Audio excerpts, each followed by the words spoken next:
मेरे प्रिय, तुम्हारा भविष्य पहले से लिखा जा चुका है। तुम उसे बदलने की कोशिश नहीं कर सकते। तुम आज भी अनगिनत उलझन में फंसे रहते हो। जो बातें तुम्हें समझ नहीं आती, तुम बार बार उसका हल ढूंढने की कोशिश करते हो। तुम्हारी कोई भी परिस्थिति तुम्हारे अनुसार नहीं है। इसीलिए तुम बार बार बेचैन हो उठते हो। तुम बार बार यह सोचते हो कि तुम ऐसा क्या करो जिससे परेशानियों में सुधार आ जाए। चीजें अभी तुम्हारे हाथ में नहीं है, लेकिन फिर भी तुम प्रयास करना नहीं छोड़ रहे। तुम्हारे सपने कितने बड़े हैं। तुम्हें अपने जीवन में बहुत कुछ करना है। तुमने अपने जीवन के लिए बहुत बड़े बड़े सपने देख रखे हैं, जिसे तुम हर हाल में पूरा करना चाहते हो। तुम हर रोज जब उठते हो तो तुम्हारी आंखों में बहुत ही खूबसूरत सपना रहता है, और तुम अपनी कड़ी मेहनत से उस सपनों को साकार करना चाहते हो। रोज नई योजनाएं बनाते हो और उस योजना पर पूरी परिश्रम भी करते हो। तुम हर रोज यह कोशिश करते हो कि अपनी तकदीर को बदल सको। आज की अपनी परिस्थिति में बदलाव ला सको और अपने आप को एक सुनहरे भविष्य की ओर ले जा सको। तुम अपने सपनों को पूरा नहीं कर पाते। तुम कुछ देर आगे तो चलते हो, परंतु तुम्हारी वर्तमान परिस्थितियां तुम्हें वापस पीछे खींच लाती हैं, और तुम फिर से वहीं पहुंच जाते हो जहां से तुमने शुरुआत की थी। इसीलिए तुम फिर से परिश्रम करने से डरते हो। तुम्हें ऐसा लगता है कि अगर फिर से तुमने परिश्रम की तो तुम फिर तो उसे अधूरा ही छोड़ दोगे, और इस वजह से ही तुमने अपने आप पर यकीन करना छोड़ दिया है। उस पर कार्य नहीं किया। यह समय उन सभी शुद्ध आत्माओं के लिए है जिन्होंने अपनी योजनाओं को पूर्ण रूप से नहीं दिया। वर्ष 2023 में तुमने किसी कार्य को प्रारंभ किया अथवा एक कार्य को करने के लिए योजना बनाई, लेकिन किसी कारणवश या तो शुरू नहीं हुआ या अधूरा रह गया। यह 2024 प्रारंभ हुआ। यह तुम्हारे लिए दूसरा मौका है उस अधूरे कार्य को पूरा करने का। इस विशेष समय की अवधि में तुम जो कार्य को करोगे उसका फल तुम्हें इस वर्ष में भी मिलेगा। आज मैं तुम्हें एक रहस्यमय बात बताना चाहता हूं। अब तक तुमने क्या सही किया और क्या गलत किया,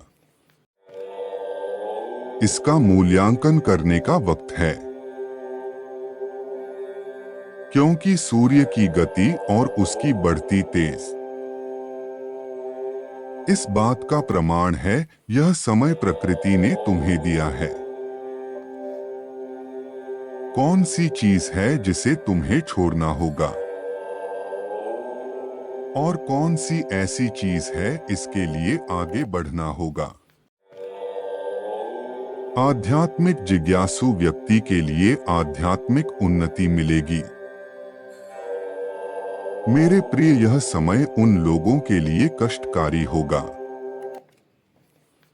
जिन्होंने अपने माता पिता, अपने गुरुजन, अपने से बड़े लोगों का अपमान किया है या धर्म की सीमा पार की है, ऐसे कार्य किए हैं जिसके लिए प्रकृति उन्हें क्षमा नहीं कर सकती। ऐसे लोगों को एकाएक हानि का सामना करना पड़ सकता है, किंतु यह उन्हीं के कर्म का फल है जो प्रकृति देकर ही रहेगी। मेरे प्रिय, तुम्हें भयभीत होने की आवश्यकता नहीं है। तुम तो मेरे प्रिय संतान हो, तुम अपने कर्मों को नष्ट कर रहे हो, क्योंकि जो एक बार परम ब्रह्मा की शरण में आ जाता है उसके पूर्व कर्म शीघ्र ही नष्ट हो जाते हैं। उसको मिलने वाली पीड़ा और दर्द का आधा भाग परम ब्रह्मा ग्रहण कर लेते हैं। तुम्हारे इसी अटूट विश्वास को देखते हुए मैंने तुम्हारे भविष्य में वह सब कुछ लिखा है। आज भले ही तुम्हारे जीवन में संघर्ष हैं, तुम अपने परिश्रम से वह सब कुछ प्राप्त कर लोगे जो करना चाहते हो। तुम्हारा आने वाला भविष्य बहुत ही उज्जवल है और उस इमारत की नियुक्ति आज से ही रख रहे हो। मैंने तुम्हारे भाग्य में चमकना लिखा है। जिस किसी ने भी तुम्हारे सपनों को पूरा करने में तुम्हारा सहयोग नहीं दिया, उन सभी को तुम्हारी चमक चुभेगी। तुम्हें ऊंचाइयों पर देख लोग अपनी करनी पर पछताएंगे कि क्यों उन्होंने तुम्हारे साथ बुरा किया।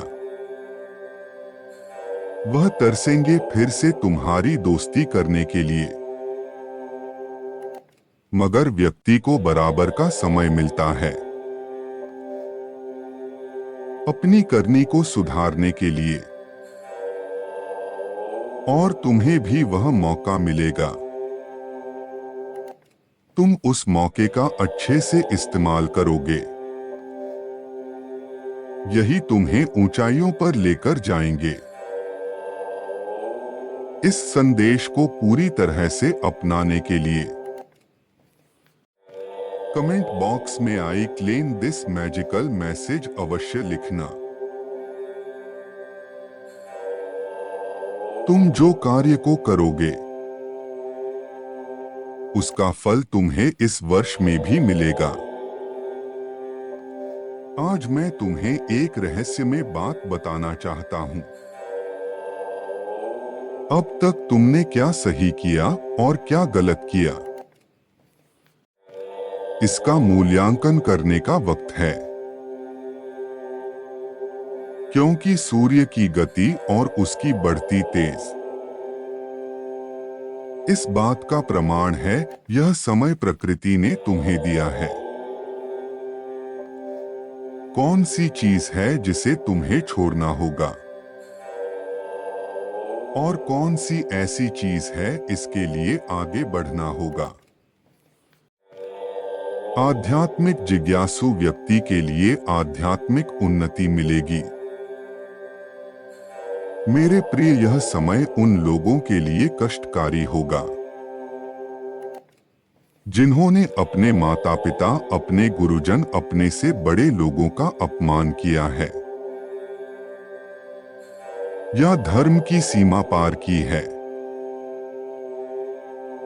ऐसे कार्य किए हैं जिसके लिए प्रकृति उन्हें क्षमा नहीं कर सकती। ऐसे लोगों को एकाएक हानि का सामना करना पड़ सकता है, किंतु यह उन्हीं के कर्म का फल है जो प्रकृति देकर ही रहेगी। मेरे प्रिय, तुम्हें भयभीत होने की आवश्यकता नहीं है। तुम तो मेरे प्रिय संतान हो, तुम अपने कर्मों को नष्ट कर रहे हो, क्योंकि जो एक बार परम ब्रह्मा की शरण में आ जाता है, उसके पूर्व कर्म शीघ्र ही नष्ट हो जाते हैं। उसको मिलने वाली पीड़ा और दर्द का आधा भाग परम ब्रह्मा ग्रहण कर लेते हैं।